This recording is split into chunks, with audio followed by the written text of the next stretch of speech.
Welcome to Real Quick Vape Reviews, where I tell you what you need to know and don't be excited. My name is Izzy, and today we're taking a look at a mod from one of my favorite Chinese companies. This is the Sigelei 150TC.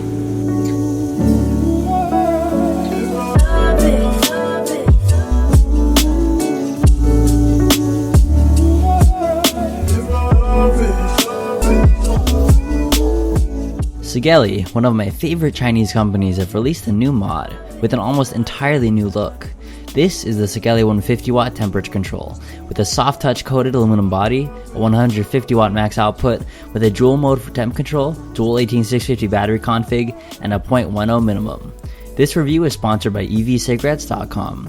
On their site, the black model is $75, pretty much competing head to head with the IPv3 Li, and this price range is pretty much a sweet spot for high wattage regulated mods these days.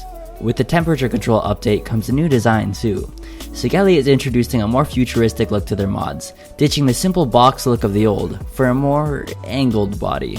It comes in a variety of colors, although some of you do pay a premium as they are limited edition like the bright red and light blue versions. I do enjoy the ergonomics of this mod. The back is curved, which fits nicely in the hand. The soft edges and soft touch finish also make the device very comfortable. Around the body are various angled indents, adding to that futuristic look. On one side is a blue Sigelei logo right at the bottom, and on the other side is a Sigelei 150W plastic logo. It's not my favorite design, but it still looks pretty cool, as the soft touch coating when actually examined shows every scratch, although they do seem to fade away a bit. The harsh seams on this mod are what get me too. I like the seamless look where you can barely tell where the battery door is. With this thing, the seams are just in your face on one side. The little divot for the battery cover isn't that helpful either, as the door is easy as it is to take off with the coating.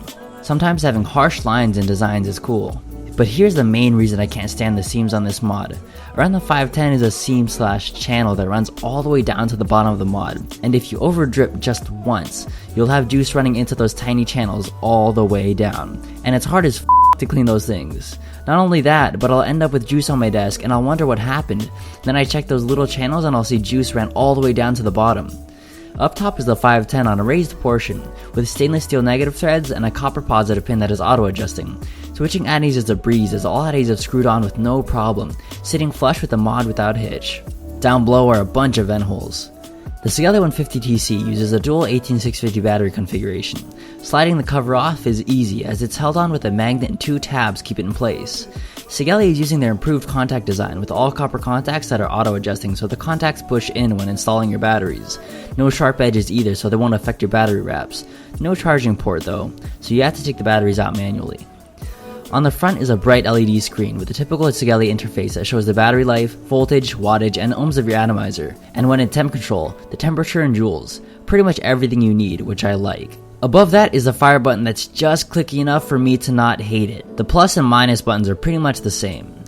The menu on this is exactly that of the IPV, where you click the fire button 5 times to pull the menu up, then you scroll with the fire button and select with the plus or minus buttons. This format changes after you select the mode though, and this format has made me accidentally turn this mod off so many times, and it's made me scroll through the menu too many times.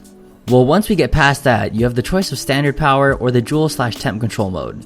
Once you select that, you choose your temperature unit, then your temperature, and that's it? No choice of titanium wire? Come on dude. I mean, I barely use temp control, as it's more of just a temp protection control, which is still useful, but when I do use temp control, I mainly use titanium wire. Performance on this mod is pretty damn good though, with a 0.10 minimum so you can actually use proper temp control builds and not worry about building too low. The 150W max is pretty freaking wild too. If you want power, you got it. Although that vape is just way too nuts for me. A 0.4 build at around 44 watts is perfect though, and the battery life lasts me a good 2.5 days of moderate use. With all the built-in protection functions this thing has too, you won't ever be worried about it failing on you. One thing I can't believe Sigelei didn't do is include a USB port for updates, meaning this mod and all it has now is all you're gonna get out of it, ever. So no titanium wire updates or wattage updates, while companies such as Claus and IPV have been doing this for months.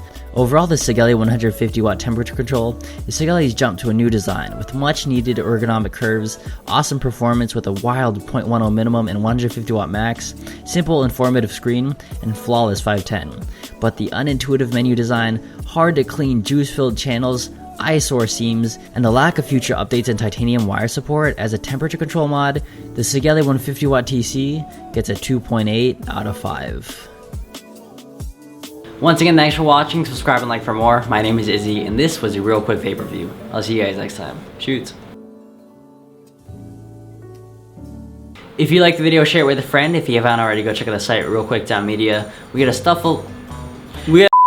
couple of things in the review queue. I know we have the Mutation XS coming up, some stuff from V-Park, a bunch of stuff from Anakin, and I think Clauper sent us over something too. And if you're into Counter-Strike, come check us out at twitch.tv/duo_Q, where me and Kimmy get on. And we'll see you guys next time. Cheers.